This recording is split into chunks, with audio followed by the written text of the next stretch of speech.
आज विराट कोहली वही विराट कोहली है ना जिसके रणजी ट्रॉफी के मैच में उसके फादर एक्सपायर हो गए थे। उस मैच में उसने 90 रन बनाए थे। तो क्या आप उस लेवल पे अपने माइंडसेट को बनाए हो? मैं बोलता हूं आप अपने आप को इतना काबिल बनाओ कि आपके पास चॉइस हो कि आप किस कस्टमर के साथ काम करो। आपके कस्टमर के पास ये चॉइस नहीं होना चाहिए कि वो आपको चूज करे या ना। आदमी स्कूल में टाइम दे देता है, कॉलेज में टाइम दे देता है, पोस्ट ग्रेजुएशन के लिए टाइम दे देगा, सबके लिए टाइम देता है, पर जब बात आती है ना कि प्रैक्टिस करो रियल लाइफ में, तब टाइम नहीं देता। एक इफेक्टिव नेटवर्किंग करने का सही तरीका क्या होता है, क्या मंत्र है उसके लिए? जो MBA करने वाले लोग नहीं कमा रहे, वो मेरी टीम के लोग कमा रहे हैं।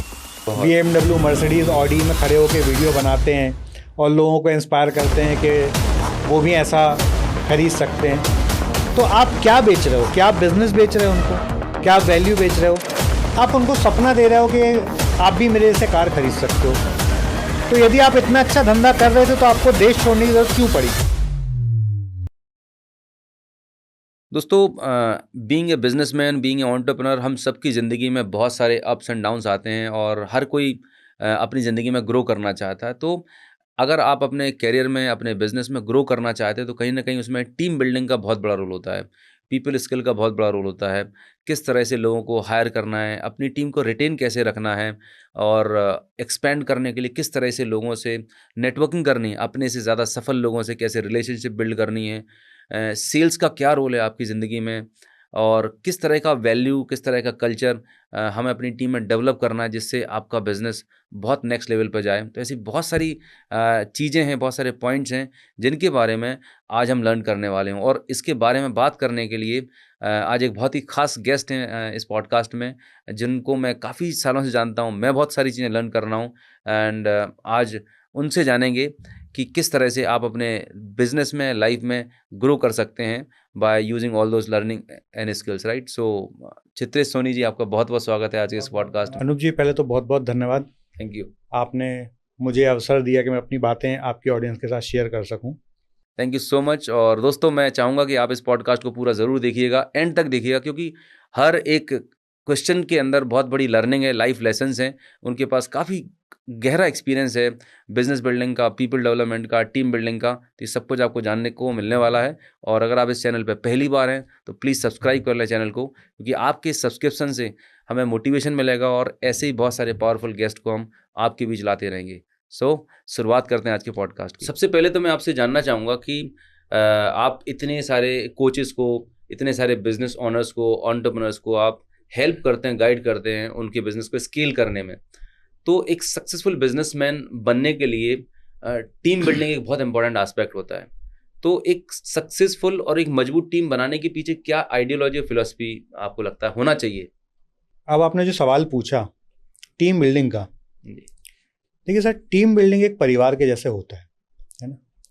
परिवार को आपको प्यार से भी, डांट के भी, समझा के भी, हर प्रकार से डील करना पड़ता है। अक्सर क्या होता है, एक एम्प्लॉयर अपनी एम्प्लॉय से ओवर एक्सपेक्टेशंस करता है। मतलब वो सैलरी दे रहा है 50,000 रुपये और वो सोचता है कि 50,000 वाला बंदा मुझसे बेहतर काम करने लगे।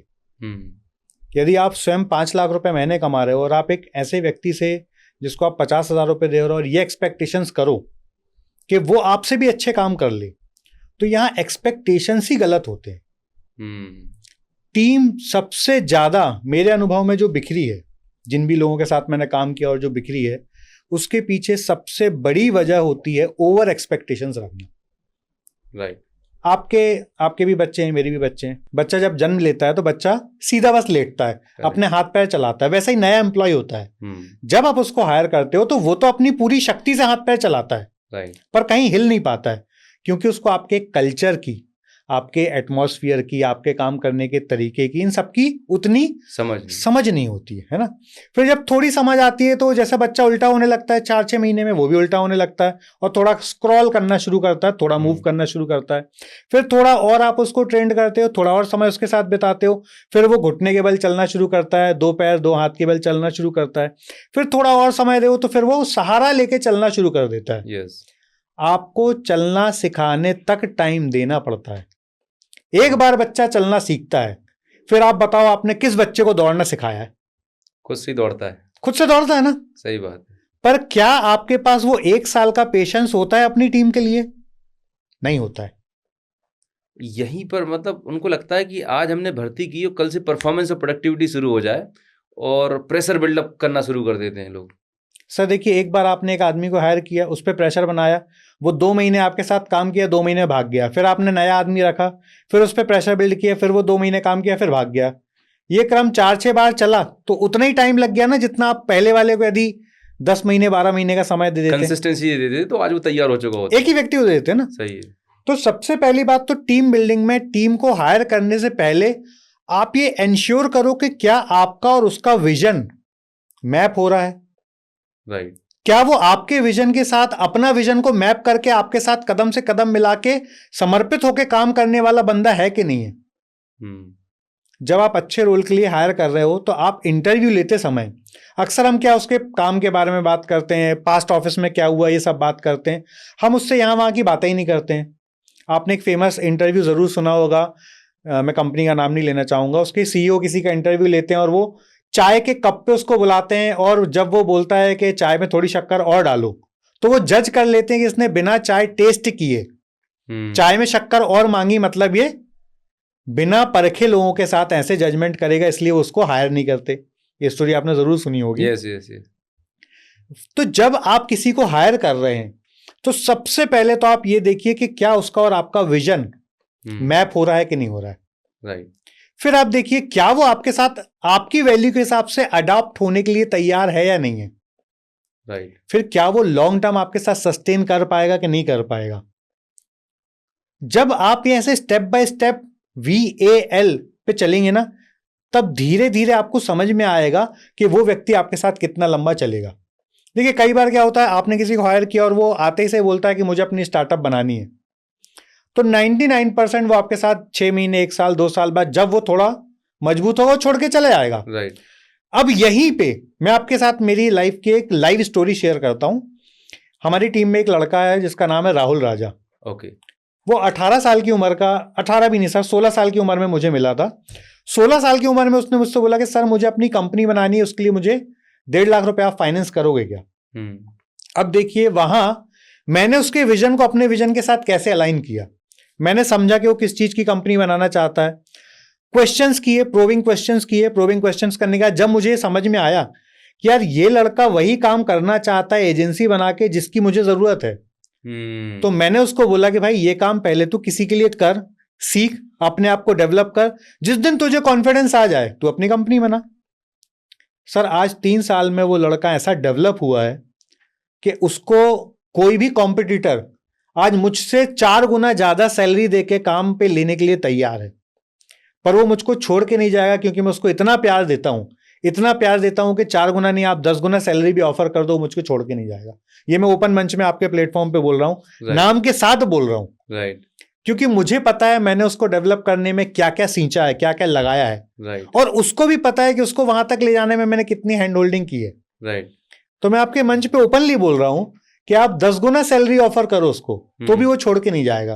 बिकॉज ही नो कि उसका और मेरा विजन, हम दोनों का विजन मैप हो रहा है, और वो जहां पे जाना चाहता है मैं उसको उंगली पकड़ा के वहां तक लेके जाने में सक्षम हूं, तो मुझे छोड़ के जाएगा ही नहीं। सही बात है। तो जब भी आप टीम बिल्डिंग कर रहे हो तो आप यदि अपने बच्चे के जैसे उसको ट्रीट करोगे, देखिए छोटी मोटी शैतानी आपका बच्चा करता है तो आप क्या उसको मारते पीटते बस हो, इग्नोर करते हो ना, क्योंकि आपको पता है कि यार ये जो मेरा बच्चा है ये 10 साल 15 साल 20 साल 25 साल बाद बड़ा होगा और मेरा नाम रोशन करेगा। वैसा आप अपनी टीम के बच्चों के लिए क्यों नहीं सोचते? बहुत खूब बताइए। क्यों नहीं सोचते आप बताइए? बहुत खूबसूरत। आप उससे पहले महीने से एक्सपेक्टेशन करने लगते हैं। आपने उसको ट्रेनिंग नहीं दी और आप एक्सपेक्टेशन मतलब करने लगते हैं। KG1 में जा रहा है बेटा, कमाएगा कब? आप उससे एक्सपेक्टेशंस ओवर करते हैं ना।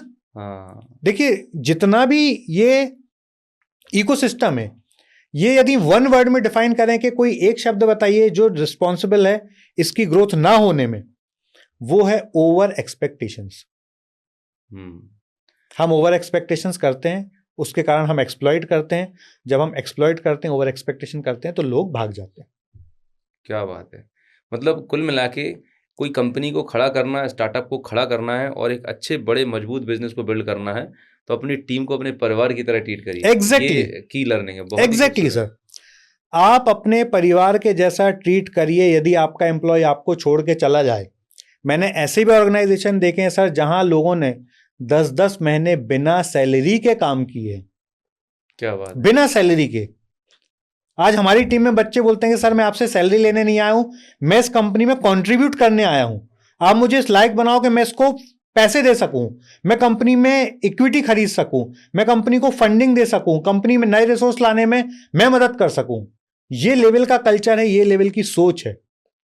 तो वो कल्चर आपको बनाना पड़ेगा। And if you are the owner of the company, so it's your responsibility to make that culture. Right, आप कंपनी के ओनर है ना, आप कंपनी के मुखिया हैं। राइट, परिवार का मुखिया की जिम्मेदारी है ना परिवार को बांध के रखना। राइट। तो हम अपनी जिम्मेदारियां किस पे डाल देते? अरे मैनेजर ने ऐसा व्यवहार कर दिया इसलिए भाग गया, एचआर ने ये बोल दिया इसलिए भाग गया। अपना पल्ला झाड़ लेते हैं।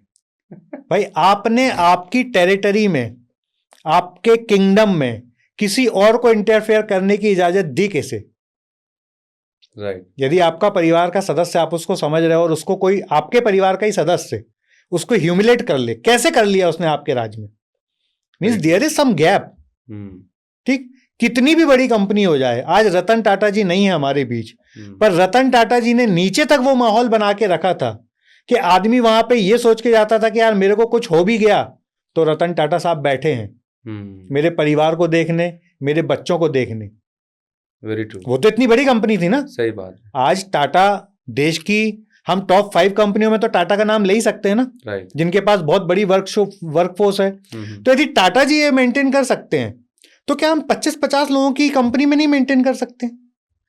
कुल मिला के अपनी आइडियोलॉजी, वैल्यूज, Exactly. मतलब वैल्यूज को ट्रांसफर करना है। और बहुत ही खूबसूरत बात बताई आपने ना। अब बात आती है कि मैं 2 चीजें और ऐड करना जी, चाहूंगा। प्लीज। एक तो मैंने बात की आपसे कि वो आपके विजन के साथ अलाइन हो रहा है कि नहीं हो रहा है। दूसरा मैंने आपके साथ बात की कि वो अडेप्ट होने के लिए तैयार है कि नहीं है। तीसरा वो लॉन्ग टर्म विजन के साथ काम कर रहा है कि नहीं कर रहा। चौथी मोस्ट इंपॉर्टेंट चीज, क्या उसमें भी एम्पैथी है, क्या वो कंपनी को अपना समझ रहा है, और क्या वो अंडरस्टैंडिंग के साथ काम करने तैयार है। यही 5 वर्णों को आप जोड़ लो तो बनता है वर्ड वैल्यू। तो ये वैल्यू यदि आपने उसके अंदर डाल दी और उससे वो वैल्यू से काम करवा लिया, आपने इंटरव्यू के समय ये वैल्यू उसके साथ इवेल्युएट कर लिया, सर मैं गारंटी दे रहा हूं कि आपके अंतिम सांस तक लोग आपके साथ काम करेंगे। Very nice. बस ये 5 चीजें आप इवेल्युएट कर लो इंटरव्यू के समय। तो क्या पहले दिन आप ये सब डिसाइड कर लेते हैं कि थोड़ा वक्त लगता है इंसान को समझने? मतलब 100% शायद नहीं होती होंगी कि हम कि पहले दिन से इंसान तो शायद हमारी कंपनी से पहली बार मिल रहा है ना, उसको हमारे विजन मिशन के बारे में मालूम नहीं है। एक बार वो परिवार का हिस्सा बनेगा, हम थोड़ा समय देंगे, वो हमें समझेगा, हम उसे समझेंगे, तो धीरे धीरे करके अलाइन करता होगा। बिल्कुल सर, बिल्कुल। 100% तो नहीं होगी, लेकिन हाँ 60-70% तक तो हम मान सकते हैं कि ये फ्रेमवर्क में अगर फिट होता है व्यक्ति तो हम उसे लेके आ सकते हैं, और नहीं होता फिट तो भाई फिर मतलब कोई नहीं है। सर देखिए, हम लोग सब पुराने, आप और मैं 30-40 साल पुराने तो हो ही चुके हैं। तो हम कुछ बातें अपने देश के कल्चर की करें। हमारे यहाँ पहले पंचायतों में बैठ के चर्चाएं होती थी, चाय के ठेले पे, पान के ठेले पे बैठ के लोग बातें करते थे। एक्चुअली उस जगह पे ना वैल्यू ट्रांसफर का काम बस होता था। छोटे बच्चे बैठते थे, बड़े बुजुर्ग बैठते थे, सब आपस में एक साथ बैठते थे। तो वो जो उम्र में बड़े लोग होते थे वो अपने से उम्र में छोटे लोगों को वैल्यूज ट्रांसफर करते थे उस कन्वर्सेशन के दौरान। सेम तरीके से यदि आप कंपनी को चलाओ, कुछ लोग आपकी वैल्यू के साथ अलाइन होंगे, कुछ लोग नहीं होंगे। आपको अपने जीवन में 5 अच्छे एम्प्लॉय यदि आपने बना लिए, उसके बाद आपको जीवन में कुछ करने की जरूरत नहीं पड़ती है दोस्त। क्या बात। तो वो 5 लोगों को बस आपको इस लेवल पे लेके आना है। उसमें 6 महीने भी लग सकते हैं, 1 साल भी लग सकते हैं, 4 साल भी लग सकते हैं, 5 साल भी लग सकते हैं। यदि आपने 5 साल में भी 5 अच्छे लोग तैयार कर लिए, आपको 6वें आदमी की जीवन में जरूरत ही नहीं है। वो 5 लोग पूरी कंपनी चला देंगे। तो ये 5 कौन कौन से रत्न है, कौन कौन से डिपार्टमेंट है? सर देखिए, एक तो कंपनी को चलाने के लिए सबसे इंपॉर्टेंट चाहिए सेल्स।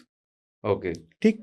और मैं सेल्स को कभी सेल्स बोलता ही नहीं हूं, मैं बोलता हूं sales is a game of good relationship. Okay. तो यदि आपके पास एक मजबूत सेल्स पिलर संभालने के लिए एक बंदा है जो पूरा एंटायर गेम आपका सेट कर दे, पूरा एंटायर सेल्स के लिए आप पूरी कंपनी उससे निश्चिंत रहे कि यार सेल्स में यदि अनूप गुप्ता बैठा है तो कंपनी को रेवेन्यू की चिंता करनी ही नहीं है। राइट। एक तो बंदा चाहिए सॉलिड सेल्स का, दूसरा बंदा चाहिए जो सॉलिड फाइनेंस को संभाल सके। आज भारत देश के अंदर अधिकांश कंपनियों में एक कमी है कि वो फंड को यहां वहां टैक्स बचाने के चक्कर में, जीएसटी बचाने के चक्कर में, कच्चे का धंधा करने के चक्कर में, हम में जो पोटेंशियल है हम वहां इसलिए नहीं पहुंच पाते क्योंकि हम ये सारे बचाने में लगे, चक्कर बचाने में लगे, हम कमाने में नहीं लगे। हमारा पूरा फोकस क्या है, किस में, कि हम कहां से क्या क्या बचा लें, जुगाड़ कर सकते, कहां से जुगाड़ कर लें, कहां से हम चीजों को कट डाउन कर दें। राइट। क्यों अमेरिकन कंपनी सक्सेसफुल है? क्योंकि वो बचाने का नहीं सोचते हैं, वो कमाने का सोचते हैं, वो वैल्यू देने का सोचते हैं। तो यदि आपका फाइनेंस का डिपार्टमेंट संभालने के लिए एक सॉलिड आदमी आपके पास है, यदि आपका सेल संभालने के लिए एक सॉलिड आदमी आपके पास है, यदि आपका ऑपरेशन संभालने के लिए एक सॉलिड आदमी आपके पास है, यदि ब्रांडिंग मार्केटिंग के लिए एक सॉलिड आदमी आपके पास, अच्छा ब्रांडिंग और सेल्स दोनों बहुत अलग चीजें हैं, अलग अलग, यस, ठीक। और एक आदमी पीपल्स मैनेजमेंट मतलब एचआर के लिए है, ये सब लोगों को मैनेज कर सकते हैं एंड टू एंड। फिर आपकी कंपनी में 5,000 एम्प्लॉय भी हैं, 50,000 एम्प्लॉय भी है ना, ये 5 की लोग हैं जो आप सुबह शाम जिनसे आप बात कर सकते हो, आपको कुछ करने की जरूरत नहीं पड़ती है। क्या बात है। आज आप खुद सोचिए ना, मुकेश अंबानी जी हैं, अडानी जी हैं, क्या ये हर व्यक्ति से बात करते होंगे? सवाल ही पैदा नहीं होता संभव ही नहीं। एक व्यक्ति अपने आसपास के 5 से ज्यादा लोगों को मैनेज करने की कोशिश करता है ना, तो किसी को मैनेज नहीं कर सकता, मिसमैनेजमेंट हो जाता है। मैंने एक बचपन में कहावत सुनी थी, सबको साधे सब छूटे, एक साधे सब साधे। सही है। मतलब आप केवल एक चीज को साध लो, यदि आपने एक आदमी को साध लिया, वो हजारों को साधेगा ना, वो भी इसी कल्चर को डेवलप करेगा, वो भी अपने 5 लोग बनाएगा। सही है। यदि आपने एक आदमी को सेल्स के लिए खड़ा कर दिया, वो अपने नीचे 5 लोगों की टीम बनाएगा, वो 5 लोगों की रिपोर्टिंग लेगा, फिर वो अगले 5 लोगों की टीम बनाएंगे। राइट। तो सब एक दूसरे को रिपोर्टिंग प्रॉपर करेंगे तो कम्युनिकेशन गैप नहीं होगा। और आपको पहले 5 लोगों के साथ एग्रेसिव रिलेशन रखना है, मतलब डेली कम्युनिकेशन, और उन 5 लोगों के बाद वाली जो बी टीम है उसके साथ भी टच में रहना है। यदि आप इस फंडे को यूज करो तो आपकी कंपनी में स्मूथ ऑपरेशंस चलेंगे, स्मूथ सेल्स होगी, स्मूथ ब्रांडिंग होगी, स्मूथ सब कुछ काम स्मूथ होगा। 5 लोगों को बस आप संभालना, बस फिर करिए आप अपनी जीवन को एंजॉय। तो आपने मतलब एक बहुत बड़ी कंपनी, बहुत बड़े स्टार्टअप को एक ऊंचाई तक ले जाने का एक गुरु मंत्र बता दिया चित्रेश जी। वाकई में बहुत ही खूबसूरत है कि कहते हैं कि you build people and people build the business. Exactly. तो पीपल बिल्डिंग का काम है। एक बार आपने लोग अच्छे से बिल्ड कर दिए, उनके अच्छी रिलेशनशिप बना ली, फिर आपका बिजनेस ऑटो मोड में चलता रहता है, हो सकता है। अब बात आती है कि जब भी हम बिजनेस बिल्ड कर रहे होते हैं तो बिजनेस एक्सपेंशन के लिए हमें बहुत सारे लोगों से मिलना होता है, नेटवर्किंग करनी होती है, अलग अलग प्रोफाइल के लोगों से मिलना होता है। तो किस तरह से हमें अपने दायरे को बढ़ाना चाहिए, किस तरह से हमें अलग अलग इंडस्ट्री के एक्सपर्ट लोगों से कनेक्ट, बेसिकली एक इफेक्टिव नेटवर्किंग करने का सही तरीका क्या होता है, क्या मंत्र है उसके लिए जिससे हमारी रीच बढ़े ग्रोथ के लिए? बहुत बढ़िया सवाल है अनूप जी। और क्योंकि आप मेरे से 1 to 1 बहुत अच्छे से रिलेशन है, तो आपको पता ही है मेरा नेटवर्क। मैं इस पूरे नेटवर्क के मूल मंत्र में यदि 2-3 बहुत इंपॉर्टेंट चीज बोलूं जी। आपकी जब भी फर्स्ट मीटिंग होती है तो आपको बहुत बहुत बहुत एक्टिव लिसनर होना है। पहली मीटिंग में आप कभी भी किसी को भी कुछ भी बेचने की कोशिश करोगे तो आपकी सेल्स तो हो सकता हो जाए, पर आप लॉन्ग टर्म उसके साथ बिजनेस नहीं करोगे। मतलब आप कच्चे लालच में पहली बार धंधा तो कर लोगे, पर उसके साथ आप लॉन्ग टर्म बिजनेस एसोसिएशन नहीं बना पाओगे। राइट। मैं जो फॉलो करता हूं वो मैं आपको बताऊंगा। पहली मीटिंग में मैं हमेशा बेवकूफ बन के बात सुनता हूं, बस मैं एकदम बेवकूफ बना रहता हूं, सामने वाले से पूरी बातें सुनता हूं, सामने वाले को इतना कंफर्ट करता हूं कि वो एकदम हर लेवल की बातें मेरे साथ कर सके। मैं पहली मीटिंग में कभी भी अपना प्रपोजल नहीं देता हूं, अपना कोई माल बेचने की बात नहीं करता हूं। पहली मीटिंग में मैं सुनता हूं, दूसरी मीटिंग में मैं वैल्यू देता हूं जिसका मैं कोई चार्ज नहीं लेता हूं, तीसरी मीटिंग में मैं अपनी कोई सेल्स पिच देता हूं। तो जब आप पहली मीटिंग में आपने उसको सुन लिया, एनालाइज कर लिया, उसकी नीड फाइंड आउट कर ली, कहां पे आप उसको वैल्यू दे सकते हो वो फिट कर लिया। सेकंड मीटिंग में आपने विदाउट कोई स्वार्थ उसको वैल्यू दे दी, तीसरी मीटिंग में आप कोई भी प्रपोजल रखो वो ना कह दें, ऐसा होता नहीं है। मेरे साथ तो कभी नहीं हुआ। मतलब सैकड़ों लोगों के साथ मैंने काम किया, पर मेरे साथ ऐसा हुआ ही नहीं कि मैंने किसी को कोई प्रपोजल दिया और वो प्रपोजल रिजेक्ट हो गए हूं। देखिए, उसके पास फंड ना हो उस समय, या उस समय वो उस मूड में ना हो, उस एक्सपेंशन के प्लानिंग में ना हो, अलग बात है। पर यदि वो उस एक्सपेंशन के प्लानिंग में, वो डिसीजन लेने की प्लानिंग में, तो 10 लोग जाके पिच दे दें और मैं जाके पिच दे दूं, मेरी पिच पे ही काम होगा, ये मुझे 1000% विश्वास है। क्या बात है। और आपके साथ तो ऐसा हुआ ही। मैं बिल्कुल फ्लैशबैक में जा रहा था कि मेरी जर्नी कैसे शुरू हुई आपके साथ में और अब मैं कहाँ बैठा हूँ। तो मैं रिलेट कर पा रहा हूँ कि किस तरह से आपने एक एक मीटिंग पे, एक एक समय, कहाँ कहाँ पर, किस किस तरह से, तो जो आप बोल रहे हो एक्चुअल में आपने किया भी है और मैं अब रेजोनेट भी कर पा रहा हूँ। और तो कुल मिला के डेस्परेट नहीं होना है। ज़्यादातर लोग क्या होता है कि बस इमीडिएट इंस्टेंट ग्रेटिफिकेशन रहता है, तुरंत का लालच रहता है। अगर वो साइड कर दें और वैल्यू एडिशन पे फोकस करें। मैं एक लाइन और ऐड करना चाहूंगा, आप बोलने दो जी। सर देखिए, हमारे आसपास प्रकृति हमें सब सिखाती है, हम अवेयर होके सीखते नहीं। क्या हम आज बीज लगाते हैं आज ही वो फल देने लगता है? नहीं देता। हम आज बीज लगाते हैं, फिर खाद देते हैं, पानी देते हैं, उसको सनलाइट मिलती है, उसको कार्बन डाइऑक्साइड मिलती है, तब वो धीरे धीरे पेड़ बनता है। हम क्या करते हैं, बीज लेके जाते हैं और बोलते हैं बस ये बीज लो, तुरंत फसल दे दो। राइट। होगा क्या ऐसा? नहीं हो सकता। यदि हो भी जाएगा तो लॉन्ग टर्म नहीं चलेगा। हाँ, मतलब दवाइयाँ कुछ डाल के मैनिपुलेट करके निकाल भी लिया, पर वो लॉन्ग टर्म नहीं चलेगा। सही बात। पर यदि आपने एक पेड़ को शिद्दत से, प्यार से, उसकी नीड समझ के उसको खाद, पानी, हवा, एटमॉस्फेयर दे दिया, सारी वैल्यू दे दी जो आपके पास देने लायक हैं, फिर आपने उससे कुछ मांगा, तो आपको मांगना नहीं भी नहीं पड़ता है, फल अपने आप पेड़ देता है। कौन से पेड़ से फल मांगने जाना पड़ता है आपको? नहीं जाना पड़ता। पर आप शिद्दत से देना तो चाहो। हम हमेशा है ना लेने के लिए जाते हैं। आप एक बार देने की माइंडसेट से सेल्स में बैठो, यदि आपकी सेल्स क्लोज ना हो तो आप जो बोलो मैं वो हार जाऊं। हम देना ही नहीं चाहते हैं। बहुत खूबसूरत बात है कि मतलब कहते हैं ना कि हमारी क्लाइंट से मिलने जा रहे हैं और मेरी वाइब्रेशन है कि मैं इस आदमी से मिलने जा रहा हूं और आज मेरा टारगेट है कि मुझे इतने का सौदा डील करना है। तो कहीं ना कहीं वो वाइब्रेशंस, वो फीलिंग सामने वाला जज कर लेता है कि ये कोई आ गया कसाई, ये कुछ अपना फ़ायदे के लिए आया। लोग सेंस कर लेते हैं, लोग इतने इंटेलिजेंट हैं और कहीं ना कहीं हमारी बॉडी लैंग्वेज, हमारा कम्युनिकेशन वो सेंस कर लेते हैं।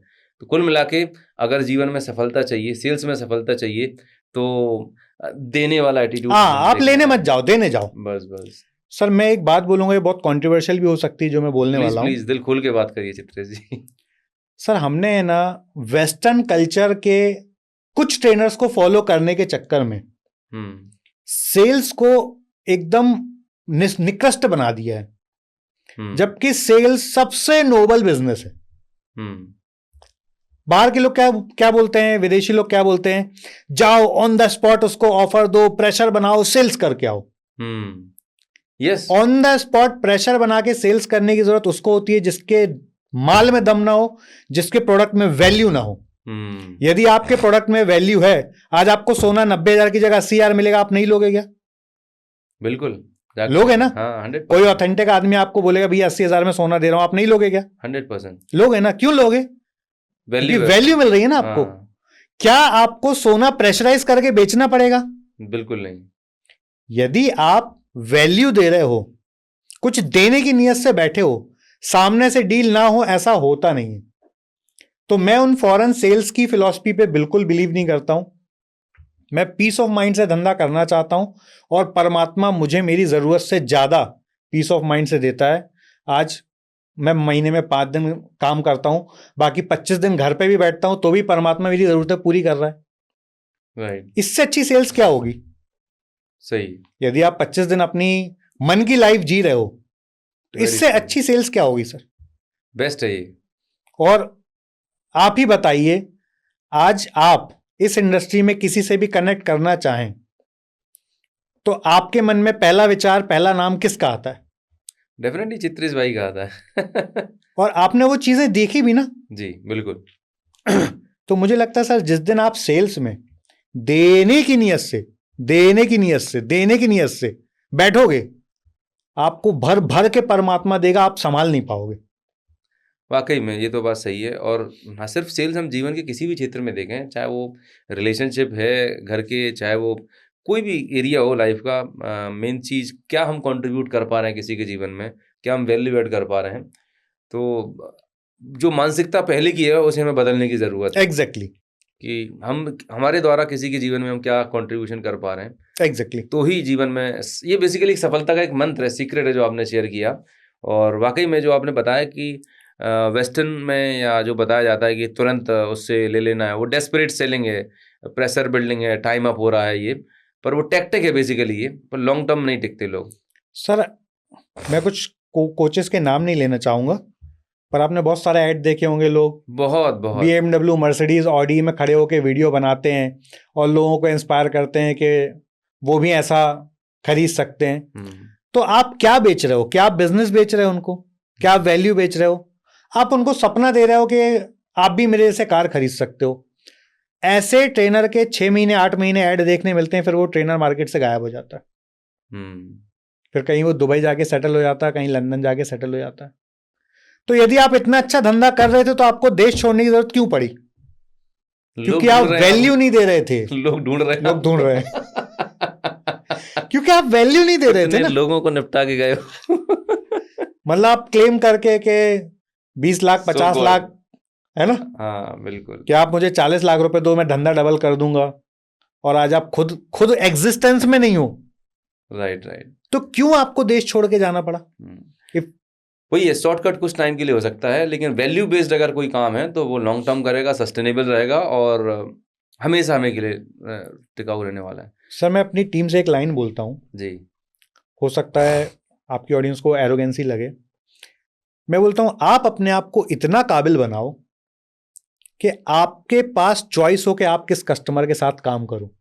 आपके कस्टमर के पास ये चॉइस नहीं होना चाहिए कि वो आपको चूज करे या ना करे। क्या बात। आप काबिल बन जाओ कि आप चूज कर सको। भाई मेरे पास आज 10 कस्टमर आए, इन 10 में से ये 2 मुझे सबसे ज्यादा एथेंटिक लग रहे हैं, सबसे ज्यादा वैल्यू वाले लग रहे हैं, सबसे ज्यादा भूख वाले लग रहे हैं, मैं इन्हीं 2 के साथ काम करूंगा। बाकी 8 को हाथ जोड़ के माफी मांग लो कि भाई साहब मैं अभी आपके साथ काम नहीं कर पाऊंगा, मैं अपने पारिवारिक काम में व्यस्त हूं।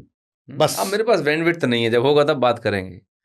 तो आप अपने आप को इतना सक्षम बना लो, इतना काबिल बना लो, इतने लेवल पे ग्रो कर लो कि आपके पास लाइन लगी हो कस्टमर की, आप चूज करो हमेशा।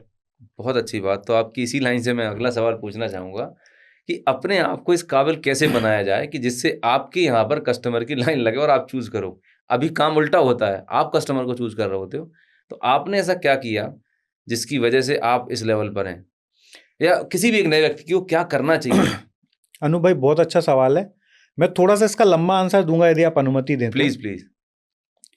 सर आज आपके और मेरे दादाजी का जो समय था ना जी, तब भारत देश में दाल रोटी के वांदे थे, है ना? बिल्कुल। आपके दादाजी ने भी बड़ी स्ट्रगल की, आपने कहानियां सुनी होंगी। 100%। मैंने भी बड़ी कहानियां सुनी। उसके बाद जब हमारे फादर लोगों का समय आया तो हम दाल रोटी कमाने लायक हमारे फादर लोग बन गए, और उन्होंने हम लोगों को ठीक ठाक एजुकेशन दे दी और अच्छा एम्पावर कर दिया। आज जो जनरेशन है ना सर मैक्सिमम लोगों के घर में सारी सुख सुविधाएं हैं। यस। ठीक। अब जो आपने सवाल पूछा था कि क्या करना चाहिए, सबसे पहली बात कि यदि आप इतने सक्षम हो ना कि आपको दाल रोटी घर में सुख चैन से मिल रही है, पहले साल 2 साल 3 साल कहीं पे भी सर सीखने के मकसद से काम करो। हम स्कूल कॉलेज में 15-15 20-20 साल लगा देते हैं। 3 साल में बच्चा स्कूल में एडमिशन लेने जाता है, 22 साल 25 साल तक पढ़ता रहता है, वहां उसको 1 रुपए सैलरी नहीं मिलती, पैसे लगते ही हैं। पर जिस दिन हम 25 साल के ग्रेजुएट पोस्ट ग्रेजुएट होकर बाहर निकलते हैं, बस हमें लगता है बस इंटरव्यू देने जाओ और माल आना शुरू हो जाए। यस। स्कूलों में आज भी वो पढ़ाया जा रहा है जो 25 30 40 साल पहले बनाया गया था। वो उस समय के हिसाब से परफेक्ट था जब अंग्रेजों को क्लर्क चाहिए होते थे। सही है। आज वो सारी पढ़ाई काम की नहीं है। सही बात। जो MBA करने वाले लोग नहीं कमा रहे, वो मेरी टीम के लोग कमा रहे हैं। कैसे? जो आपने सवाल पूछा ना, उन्होंने 2-2 3-3 साल कहीं इंटर्न बन के काम किया, कहीं सीखने के मकसद से काम किया, कहीं पे फ्री में काम किया। तो आप अपनी वो सो कॉल्ड एजुकेशन जो पारंपरिक एजुकेशन है उसमें 20 साल देने तैयार हो। जब आप यूपीएससी एमपी की तैयारी करते हो बड़े बड़े सरकारी जॉब की, तो आप 5-5 10-10 साल प्रिपरेशन करने तैयार हो। सही बात है। पर जब आप धंधा करते हो तो आप 2 साल देने तैयार नहीं हो। भाई 2 साल खुद की स्किल्स पे दो ना। यदि आप एडिटिंग सीख रहे हो तो 2 साल लोगों के लिए करो फ्री में काम, लो उनसे फीडबैक। एक बच्चा मेरे पास आया, बोला सर मैं वीडियो एडिटिंग की कंपनी शुरू करना चाहता हूं। मैंने कहा यदि 6 महीने तू पेशेंस से काम करना चाहता है तो मैं गाइड करूंगा तेरे को। 6 महीने तेरे को 1 रुपए भी मिलेगा नहीं। 6 महीने का पेशेंस है तो अपन बात करते हैं। बोला सर है पेशेंस। मैंने कहा 100 लोगों को मैसेज डालो, फेसबुक पे ढूंढो, इंस्टाग्राम पे ढूंढो कि मैं आपके 15 video free of cost 1-1 minute की रील एडिट करके दूंगा। राइट। और 15 लोग, जब आप 15 वीडियो 100 लोगों के एडिट करोगे, 1500 वीडियो एडिट करोगे तो आपकी स्किल्स अपने आप इंप्रूव हो जाएगी। फिर आप एक वीडियो का 5000 भी मांगोगे, 5000 भी पब्लिक देगी। क्या बात, अमेजिंग। आज आप विशाल भाई से काम कराते हो विशाल भाई के पास आज 10, 12, 15 कस्टमर हैं। एक भी कस्टमर ढूंढने उसको नहीं जाना पड़ा। सही। एक भी नहीं जाना पड़ा। यदि वो 2-5 लाख रुपए का धंधा कर रहा है, एक भी कस्टमर आप विशाल को फोन लगा के पूछिए कि उसको ढूंढने जाना पड़ा क्या? नहीं जाना पड़ा। क्यों? क्योंकि उसने पहले अपनी स्किल्स पे काम किया। राइट। उसने 2 साल 3 साल किसी के साथ शिद्दत से सीखा। जब सीखा तो आज वो 5000 भी मांगता है तो आप देते हो? बिल्कुल देते हो ना। हाँ। हम तो अपने बीच के लोगों की बात कर रहे हैं, जिसको आप भी जानते हो, मैं भी जानते हूं। बिल्कुल।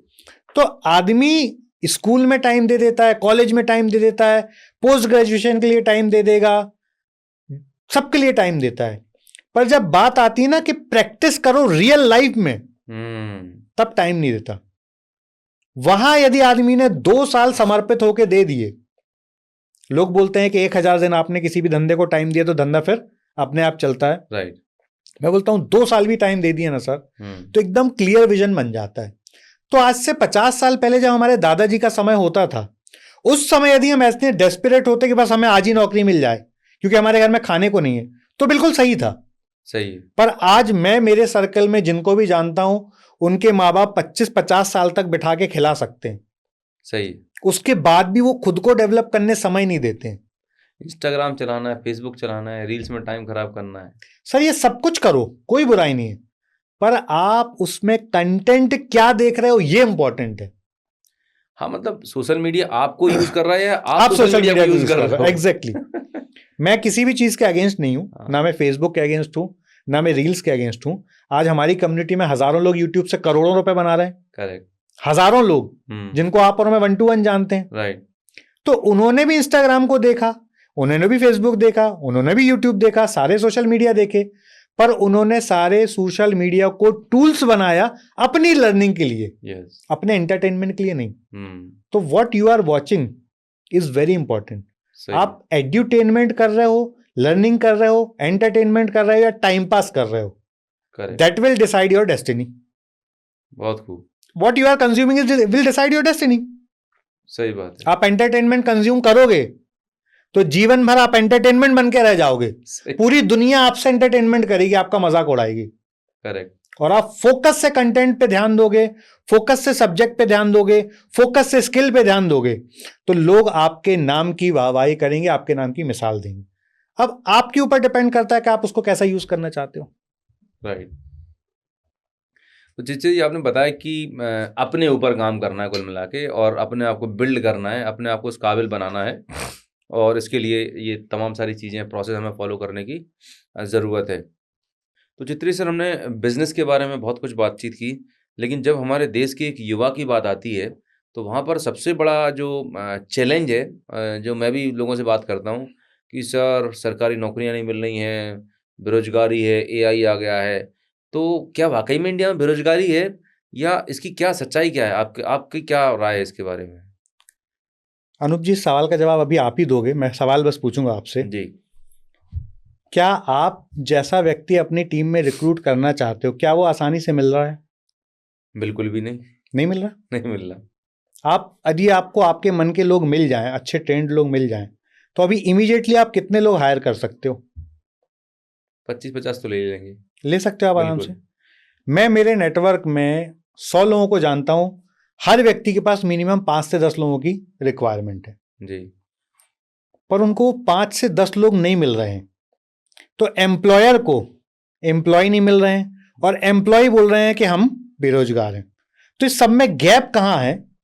गैप है ओवर एक्सपेक्टेशंस का, गैप है कंफर्ट जोन का, कि जो नौकरी तलाश रहे हैं ना उनको तो सरकारी नौकरी ही चाहिए। राइट। ठीक, अब सरकारी नौकरी तो उस समय जितनी बनी थी उसके हिसाब से आज देश जितनी पॉपुलेशन बढ़ गई है, जितनी डिमांड बढ़ गई है, उस हिसाब से सरकारी नौकरी बढ़ी भी नहीं है और बढ़ेंगी भी नहीं, पॉसिबल ही नहीं है उतनी, बढ़ेगी भी नहीं सर। सही बात, क्योंकि सरकार का भी बजट है ना। सही। तो आपको ऑल्टरनेट चीजें बनानी पड़ेंगी। आज मैं मेरे सर्कल में यदि 100 युवा बच्चों को देखता हूं, 100 में से 95 लोग अच्छा पैसा कमा रहे हैं। अच्छा। क्योंकि मैं जिस सर्कल में रहता हूं वो सर्कल के लोग लर्निंग में विश्वास करते हैं, अपने आप को अपग्रेड करने में विश्वास करते हैं, टेक्नोलॉजी का भरपूर यूज करने में विश्वास रखते हैं, टेक्नोलॉजी को कैसे अपना गुलाम बनाए उस बारे में विश्वास रखते हैं। तो मैं जिनको जानता हूं बेरोजगारी नहीं है। मैं जितने लोगों को जानता हूं, मैं से 5% लोगों को भी नहीं जानता हूं जो बेरोजगार नहीं है। क्यों? क्योंकि वो अपने आप को अपग्रेड कर रहे हैं। तो बेरोजगारी देश में नहीं है, बेरोजगारी उनके लिए है जो कंफर्ट जोन में रह के पैसा कमाना चाहते हैं, जो काबिल तो नहीं है पर उनको सरकारी नौकरी ही चाहिए, जो सक्षम नहीं है पर उनको सरकारी नौकरी ही चाहिए। राइट। उनके लिए बेरोजगारी 100% है और रहेगी। पर यदि नौकरियों की कमी होती तो आपको नौकरी क्यों नहीं, आपको नौकर क्यों नहीं मिलते, आपको एम्प्लॉय क्यों नहीं मिलते? समझ रहे आप ये बात? तो एम्प्लॉयर और एम्प्लॉय के बीच में एक बड़ा डिफरेंस है और वो डिफरेंस 100% फिल किया जा सकता है यदि हम एक बार अपने दिमाग से निकाल दें कि मुझे सरकारी नौकरी की जगह दूसरी भी कोई नौकरी चलेगी जिसके लिए मैं अपने आप को अपग्रेड करने तैयार हूं। जो मैंने अभी पहले भी बात कही कि हम 5-5 साल दे देते हैं MPPSC, UPSC, IAS की तैयारी, मिलिट्री की तैयारी, बैंक की तैयारी। उतना टाइम आप स्किल पे लगाओ ना दोस्त, कैसे बेरोजगार रहोगे बताओ आप? सवाल ही पैदा नहीं हो ही नहीं सकते। तो बेरोजगारी देश में केवल उनके लिए जो रोजगार करना नहीं चाहते। सही बात है, उन्हें मतलब सब कुछ बना बनाया मिल जाए, स्ट्रगल ना रहे। मतलब ऑफिस में बैठे रहें AC में और बस कंप्यूटर पर टिक टिक करें, इंस्टाग्राम चलाएं और लगे कि 50,000 रुपये आ जाएं पहले दिन से ही, तो उनके लिए बेरोजगारी रहेगी। और एक चीज और भी है सर, हम किसी दूसरे व्यक्ति को आइडियल मान के उसके हिसाब के फॉलो होना शुरू कर देते हैं, उसके हिसाब का बनना शुरू कर देते हैं, पर उसने जो मेहनत की है वो आप करना ही नहीं चाहते। मतलब आप आमिर खान बनना चाहते हो, आप शाहरुख खान बनना चाहते हो, आप अजय देवगन बनना चाहते हो, आप सचिन तेंदुलकर बनना चाहते हो, आप विराट कोहली बनना चाहते हो, पर क्या आप उनके जैसा समर्पण देने तैयार हो? नहीं, वो नहीं होगा, उसके लिए टाइम। आज विराट कोहली वही विराट कोहली है ना जिसके रणजी ट्रॉफी के मैच में उसके फादर एक्सपायर हो गए थे। उस मैच में उसने 90 रन बनाए थे। तो क्या आप उस लेवल पे अपने माइंडसेट को बनाए हो? आपके पास तो एक छोटा सा चैलेंज आ जाता है ना, छोटा सा चैलेंज, और हम बैकआउट कर जाते हैं। सही है। आप उस बच्चे की स्थिति देखिए, 20 साल से भी कम उम्र थी उस समय विराट कोहली की। उस समय एक तरफ उसको फोन आया कि भाई तेरे father, your father is no more, और उसने डिसाइड किया कि मैं मैच खेलूंगा, और उस मैच में उसने 90 रन बनाए। ये वही विराट कोहली है जिसको एक समय पे रिजेक्ट कर दिया था इंडियन टीम से कि भाई तू फिट नहीं है, और आज आप उसकी चुस्ती फुर्ती देखिए। मोस्ट फिटेस्ट मतलब वो एथलीट के लेवल पे काम कर रहा है। करेक्ट। तो आप विराट कोहली तो बनना चाह रहे हो पर आप समर्पण नहीं देना चाह रहे हो। तो हमारे सपने तो बड़े बड़े हैं, मुझे स्टार बनना है, मुझे क्रिकेटर बनना है, मुझे अंबानी बनना है, मुझे अडानी बनना है, पर क्या आप उनके जैसा समर्पण से काम कर रहे हो? हम सब शॉर्टकट ढूंढने में लगे हैं कि कोई ऐसी जॉब मिल जाए जिसमें फटाफट मैं मालामाल बन जाऊं, 20 ऐसे कस्टमर मिल जाए कि मैं फटाफट करोड़ों रुपए बना लूं। भाई आप उनकी जर्नी देखो ना। आज मुकेश अंबानी और अनिल अंबानी दोनों को पर्याप्त पैसा दिया उनके फादर ने, बराबर था। एक आदमी ने बड़ी छलांग लगा ली, एक आदमी बड़े डिप में चला गया। क्यों? क्योंकि बड़े भाई ने बचपन से अपने फादर का स्ट्रगल देखा था। यस। उसको पता था कि पैसा कितनी मेहनत से बनाया गया और उसको उसकी आदत थी।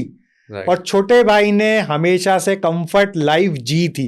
यस। उसको कंफर्टेबल रहने की आदत पड़ी हुई थी।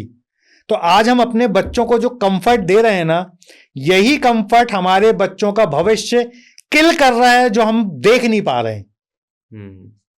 और ये यदि हमने ज्यादा समय तक रखा तो भारत में एक कमजोर जनरेशन जन्म ले लेगी, क्योंकि they all born on silver spoon. तो नहीं सस्टेन करेंगे सर, उन्होंने विपत्ति देखी नहीं। आज हम अपने बच्चों को पैदल नहीं चलाते, हम उनको कार में स्कूल लेने जाना, लेके आना, उन्होंने ऑटो में कभी सफर किया नहीं, पब्लिक बस में कभी घूमे नहीं, पैदल कभी गए नहीं।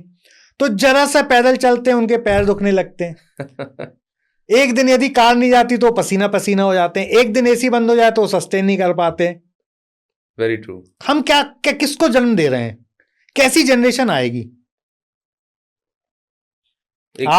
आप डायबिटिक कोच हो, मैं एक सवाल आपसे पूछना चाहूंगा, क्या 25-30 साल पहले भारत में डायबिटीज इतनी बड़ी मात्रा में हुआ करती थी? बिल्कुल भी नहीं थी, इतनी तो नहीं थी जिस रूप में अभी दिख रही है, जिस विराट रूप में अभी है। तो उस समय क्यों नहीं होती थी?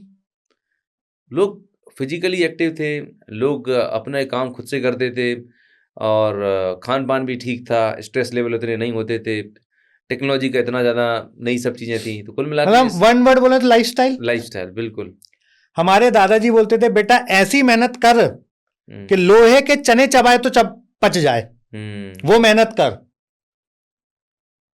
तो जब आप उस लेवल पे मेहनत करोगे तो काय की डायबिटीज, काय का ब्लड प्रेशर, काय का शुगर, काय का बीपी, कुछ नहीं होता। सही बात है। पर हम मेहनत ही नहीं करना चाहते। चलो भाई, हम अच्छी जीवन शैली जीने लगे, बहुत अच्छी बात है। आज हम घर से बाहर निकलते हैं, या तो आप मोपेड पे बैठ जाओगे, स्कूटर, एक्टिवा, या आप कार में बैठ जाओगे। आप कितना वॉक करते हैं? नहीं हो पाता। मतलब आम जनता की बात कर रहा हूं मैं, कितना वॉक करते हैं? नहीं हो पाता। हमने चलना बंद कर दिया। घर के अंदर भी यदि वो स्क्रॉलिंग वाला कुछ लग जाए ना, तो हम घर के अंदर भी ना चलें। कन्वेयर बेल्ट लग जाए तो आप घर पे भी ना चलें कि सब सामान आ जाए। तो जब ऐसा यूथ आएगा, ऐसे कंफर्ट जोन से आएगा, तो उसके एक्सपेक्टेशंस भी वैसे ही जॉब के रहेंगे। यहीं से बेरोजगारी आ रही है। करेक्ट। ठीक, यदि भारत के लोग सक्षम नहीं होते तो पूरे विश्व की आप टॉप 50 कंपनियों को उठा के देख लो, 50 में से 30 से ज्यादा के सीईओ इंडियन हैं। बिल्कुल है। ठीक, हम भारत देश में नहीं, पूरे विश्व में आज से 25-30 साल पहले मेहनती लोग हुआ करते थे, जो वो इंडिया के हुआ करते थे। लोग एशिया से लोग लेके जाते थे अपने पास काम करवाने के लिए। पूरे दुबई, ये दुबई के किसी किंग का स्टेटमेंट है कि दुबई को भारत, पाकिस्तान, बांग्लादेश जैसे लोगों ने बाके बनाया। सच्चाई है, बिल्कुल सच्चाई है। मैं दुबई करीब 10 दिन के लिए गया था, तो वहाँ पर मैक्सिमम 70% इंडियन थे वहाँ पे। बाकी के और जो लोग थे, जो लेबर अलग अलग क्लास के लोग कर रहे थे।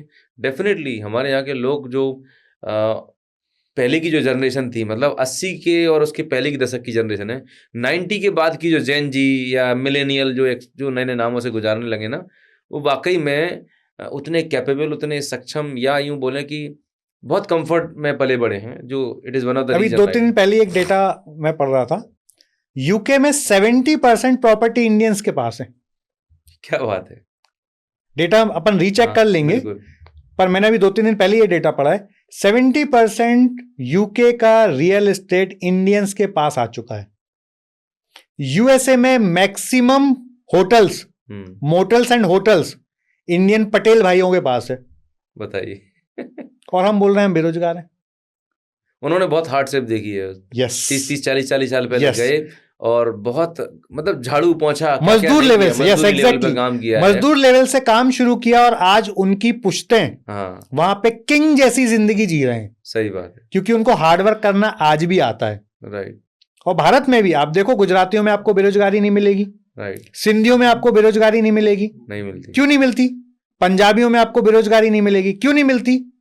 बिकॉज दे नो, आज भी उनको हार्डवर्क करना आता है। सिंधी का बच्चा, अग्रवाल का बच्चा, जैन का बच्चा बहुत छोटी उम्र में दुकान पे बैठ के हार्डवर्क करना शुरू कर देता है। राइट। आप देखो कोई मारवाड़ी में आपको बेरोजगार मिल रहा हो तो? नहीं मिलते। बताओ आप खुद जिस कम्युनिटी से हैं, गुप्ता कम्युनिटी से, आप अपने आसपास नजर दौड़ा के देखिए कितने बेरोजगार हैं आपके सर्कल में? बहुत कम है, रेयरेस्ट है। कुछ ना कुछ कमा खा लेते हैं, मतलब वो बैठे नहीं है सरकारी नौकरी या किसी, मतलब वो ना कि कोई ऐसा ऑल ऑफ सडन कोई सरप्राइज आएगा और सेंटा आएगा और वो गिफ्ट दे जाएगा, ऐसा नहीं है। तो वाकई में सही है, सारा खेल कम्युनिटी का है, तो किस माहौल में पल जैसे बढ़ रहे आप हैं बच्चे। एक और एग्जांपल लेते हैं, सिंधियों के यहाँ बच्चे 8वीं 9वीं क्लास में पढ़ते हैं, मेरे साथ जितने सिंधी दोस्त थे सब 8वीं 9वीं से अपनी दुकान पे बैठना शुरू कर दिए थे, और जैसे वो 22-23 साल के हुए उनको अलग दुकान बना के दे दी, भाई आज से जिम्मेदारी तुम्हारी, हमने दुकान खोल के दे दी, चले तो भी तुम्हारी, ना चले तो भी तुम्हारी। सही बात। अग्रवाल दोस्त थे मेरे, जैन दोस्त थे मेरे, सारे दोस्तों मेरे सर्कल में यदि मेरे 100 दोस्त थे तो 99 दोस्त बहुत अच्छी पोजीशन पे धंधा कर रहे हैं। बहुत अच्छी पोजीशन बोल रहा हूं सर मैं, राइट। मतलब मैं एक भी नाम ऐसा याद नहीं कर पा रहा हूं जो बेरोजगार घूम रहा है, जो हमारी बिजनेस कम्युनिटी के लोग थे। क्यों? क्योंकि हम सबने बचपन से जीवटता देखी थी, राइट। दुकान पे बैठे थे, पसीने में काम करते हुए अपना समय निकाला था, तो हमें वो आदत पड़ी हुई है। राइट। पर वहीं हमारे छोटे भाइयों की जनरेशन में बहुत सारे लोग बेरोजगार मिल जाते। क्यों? कि उनको पापा का धंधा करना नहीं है, उनको अपनी आइडेंटिटी बनानी है। कैसी अपनी आइडेंटिटी बनानी? कैसी? वही जो मैंने अभी बात बोली, स्टार्स वाली, विराट कोहली वाली आइडेंटिटी बनानी है, पर मेहनत करेंगे हम बिल्कुल नहीं। कैसे बनेगा सर? तो बहुत अच्छी बात कही आपने। अब मैं थोड़ा सा बताना चाहूँगा कि एक बिजनेस लाइफ है, बिजनेसमैन को ग्रो करने के लिए बहुत सारे उतार चढ़ाव आते हैं, तो स्ट्रेस भी आता है कहीं ना कहीं ज़िंदगी में। तो किस तरह से एक बैलेंस बनाया जाए आपके बिजनेस लाइफ में और आपकी पर्सनल लाइफ में, और सक्सेसफुल होने के दौरान में, जर्नी में कई बार लोग अपनी हेल्थ को दांव पे लगा देते हैं। मैं अगर बात करूं अगर डायबिटीज़ रिवर्सल के बारे में या हेल्थ के बारे में, पिछले 12-15 साल से काम कर रहा हूं, मैक्सिमम लोगों को मैंने पाया है कि वो जब कैरियर में ग्रो कर रहे होते हैं तो अपनी हेल्थ को लास्ट प्रायोरिटी पे रखते हैं, राइट। और एक समय ऐसा आता है 40 और 50 के दौर में बीपी, शुगर हो चुके हैं, एक आध बार एंजियोप्लास्टी भी हो चुकी होती है। तो आप क्या बोलना चाहेंगे, मतलब क्या सही अप्रोच होना चाहिए इंसान की? अनूप जी, मैं खुद करता हूं, मैं वो चर्चाएं आपसे करूंगा। आप मुझे लगभग 8-10 साल से तो हम एक दूसरे को जानते हैं। बिल्कुल। आपने 8-10 साल में मेरा वजन 5 किलो भी बढ़ते नहीं देखा होगा। नहीं, बिल्कुल एज इट इज। मैं एक बिल्कुल सिंपल फिलॉसफी फॉलो करता हूं, दिन में आप मुझे कुछ भी खिला लो, रात को मैं केवल दाल खिचड़ी ही खाता हूं। मैं हाइपर ट्रैवलिंग करता हूं, हाइपर, मतलब लास्ट कुछ महीनों से मेरी ट्रैवलिंग नहीं हो रही है, पर इसके पहले मैं महीने में 20-20 दिन ट्रैवलिंग करने वाला बंदा हूं। पर 20-20 दिन ट्रैवलिंग करने के बाद भी मैं उतनी ही फिटनेस से बात कर लूंगा, और आप मेरे सारे टेस्ट करा लो, कहीं आपको कोई डेफिशिएंसीज नहीं मिलेंगी। तो मैं बिल्कुल सिंपल चीज अप्लाई करता हूं, शाम को खाना खिचड़ी खाता हूं, ज्यादा से ज्यादा पैदल चलता हूं, कोशिश करता हूं दिन में 6 किलोमीटर तो मेरी मिनिमम वॉक हो ही जाए, चाहे मैं इंडिया में रहूं, चाहे मैं कहीं भी रहूं, देश के किसी भी कोने में मैं कोशिश करता हूं कि मिनिमम 6 किलोमीटर वॉक हो। और जिस चीज को सबसे ज्यादा प्रायोरिटी देना चाहिए हम उसको सबसे ज्यादा इग्नोर करते हैं, वो है हेल्थ। और आप हेल्थ में कुछ चीजों बस को कर लो ना फॉलो, छोटी छोटी एक्सरसाइज कर लो, छोटी सा डाइट पे कंट्रोल कर लो। मैं ऐसा मानता हूं जिस व्यक्ति के जुबान पे कंट्रोल हो जाए वो पृथ्वी में कुछ भी अचीव कर सकता है, केवल जुबान पे कंट्रोल होने से। सही है। आपके जुबान पे कंट्रोल होगा तो आप खाना कम खाओगे, आपकी जुबान पे कंट्रोल होगा तो आप किसी भी व्यक्ति से बात करने से पहले सोच के बोलोगे। जब आप सोच के बात करते हो तो बहुत कम चांस होते हैं आपके रिलेशन खराब होने के। Very true. तो एक ही जुबान से 2 बहुत बड़े काम होते हैं, एक आपकी हेल्थ अच्छी होती है, एक आपके रिलेशन अच्छे होते हैं। क्या बात है। और जब आप अच्छा बोलते हैं तो आपको अपॉर्चुनिटीज भी मिलती है, तो वेल्थ भी आती है। और एक और बात जो आपने बीच में बोली स्ट्रेस की, डायबिटीज का बड़ा गहरा कनेक्शन स्ट्रेस से है। उस पे मैं एक बात फिर आपको वापस अपने पुराने दौर में लेके चलूंगा। पहले हम लोगों के घर में, समाज में जो शादियां होती थी, डीजे नहीं बजते थे, डिस्को डांस नहीं होते थे, दारू शारू नहीं होती थी, बढ़िया जमीन पे बैठते थे लोग, अपने परिवार के खुद लोग खाना बनाते थे, जमीन पे परोस के खिलाते थे। वहां पे जो बातचीतें होती थी ना, हर व्यक्ति को पता होता था कि फलाने का मोड़ा ये कर रहा, फलाने की मोड़ी ये कर रही, इसके मोड़ा की शादी का टाइम आ गया इसके। और वहां जो संबंध होते थे ना, वो परिवार के बड़े रिलेशन, गहरे रिलेशनों में होते थे कि उसकी बुआ का वहां पे जान पहचान है, तो वहां संबंध भी बचते थे। राइट।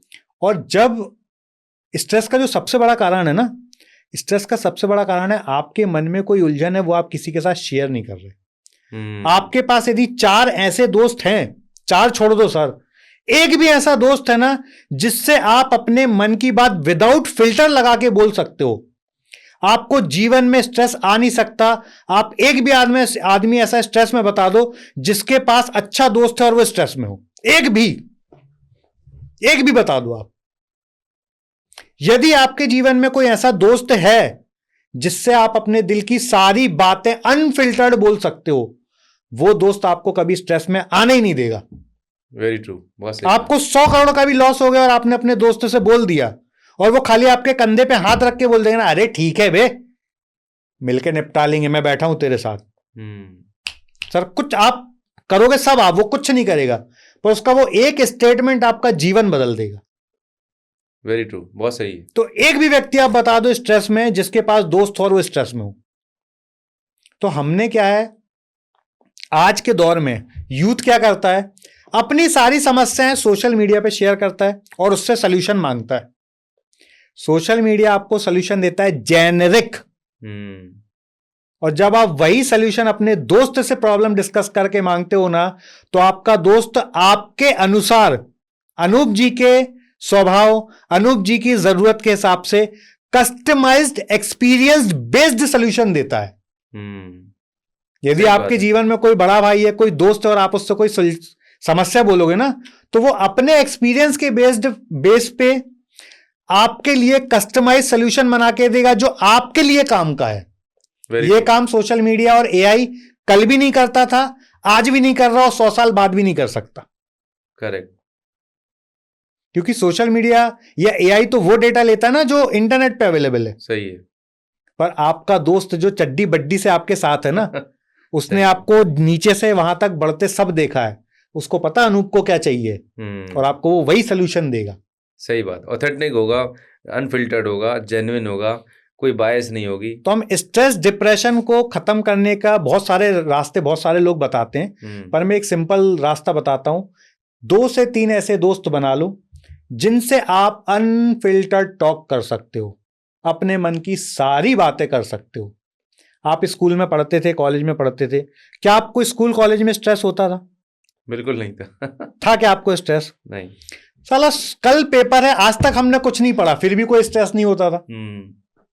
क्योंकि वहां हमारे पास दोस्त थे जो बोलते थे, अबे मैं पढ़ के आया हूं, तू चिंता मत कर, मेरी कॉपी से टीप लियो। सही बात है। हम टीपे या ना टीपे, पर वो जो कॉन्फिडेंस देता था कि मैं तेरे साथ हूं भाई, चिंता मत कर, वो एक लाइन आपके जीवन से स्ट्रेस ऐसे निकाल देती थी। क्या बात है। तो कुल मिला के अगर आपको अपनी ज़िंदगी से स्ट्रेस भगाना है तो चित्रेश भाई जैसा एक दोस्त आप अपनी ज़िंदगी में ले लीजिए, तो आपकी ज़िंदगी से स्ट्रेस हमेशा हमेशा के लिए गायब हो जाएगा। तो बहुत खूबसूरत और बहुत ही पावरफुल, बहुत ही मज़ेदार हार्ट टू हार्ट डिस्कशन रहा। तो एक बार पुनः बहुत बहुत धन्यवाद चित्रेश जी आज के इस पॉडकास्ट में आने के लिए। Thank you so very much, आपने टाइम निकाला और मुझे पूरा यकीन है कि आप में से जितने भी लोगों ने आज के इस पॉडकास्ट को देखा होगा, आपकी लाइफ के रिलेटेड बहुत सारी चीज़ों में जहाँ पर आपको लगता है उलझने हैं, आप कंफ्यूज्ड हैं, आपके बिजनेस में, कैरियर में, टीम बिल्डिंग में, इन सब चीज़ों के बारे में आपको काफ़ी कुछ लर्निंग मिली होगी। और इसी तरह के वीडियोस, इसी तरह के कंटेंट को अगर आप और देखना चाहते हैं तो सबसे पहले इस चैनल को सब्सक्राइब कर लें, नोटिफिकेशन बेल को हिट कर दें, सो दैट आने वाले टाइम में आपके बीच में ऐसे ही पावरफुल गेस्ट को हम इनवाइट करते रहेंगे। और मुझे कमेंट में ज़रूर बताएं आज के इस पॉडकास्ट की सबसे गजब की टॉप 3 लर्निंग्स आपकी क्या रही हैं और उनको आप अपनी ज़िंदगी में कैसे अप्लाई करने वाले हैं। क्योंकि मैं ये मानता हूँ कि सिर्फ इन्फॉर्मेशन कंज्यूम करने से ज़िंदगी नहीं बदलेगी जब तक आप उसे इम्प्लीमेंट नहीं करेंगे, क्योंकि information plus implementation will create the transformation, right.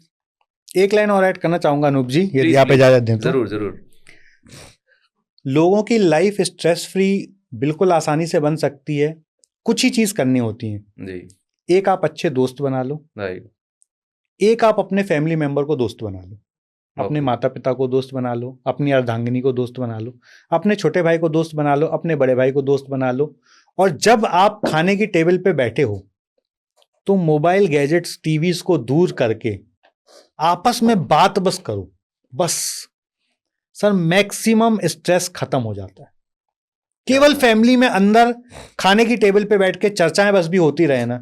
आज आप ग्रेटर नोएडा इतनी बार आते हो, आप देखते हो हम सारे एक माँ के जन्मे बेटे नहीं हैं, हम सबके माँ बाप अलग अलग हैं, पर आपको कभी फील नहीं होता होगा कि हम सब भाई नहीं हैं।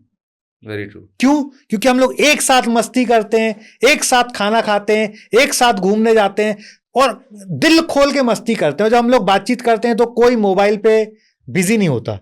सही बात है, बिल्कुल सही बात है। तो बस वैसे ही कल्चर जब बनना शुरू हो जाएगा जैसा भारत में पहले था, जब वो कल्चर वापस आ जाएगा तो stress, anxiety, depression, BP, sugar, इन सब में बहुत बड़ी गिरावट आ जाएगी। तो कुल मिला के अपने नियर डियर फैमिली फ्रेंड्स के साथ में जो खाने पे चर्चा होती है, डिनर डाइनिंग टेबल पे चर्चा होती है, वाकई में हमारे देश की बहुत सारी समस्याएं तो डाइनिंग टेबल पे ही सॉल्व हो जाती हैं। पर लोगों के पास टाइम नहीं है, हर कोई आदमी अपने अपने मोबाइल में घुसा हुआ है, अपने अपने रूम में अपने अपने टीवी में एंगेज है। तो कुल मिला के जो पुरानी भारतीय संस्कृति है, पुराने जो हमारे कल्चर था, जो हमारे बुजुर्ग हमें सजेशन करते थे, वो फॉलो करना शुरू करें, स्वस्थ रहें, मस्त रहें।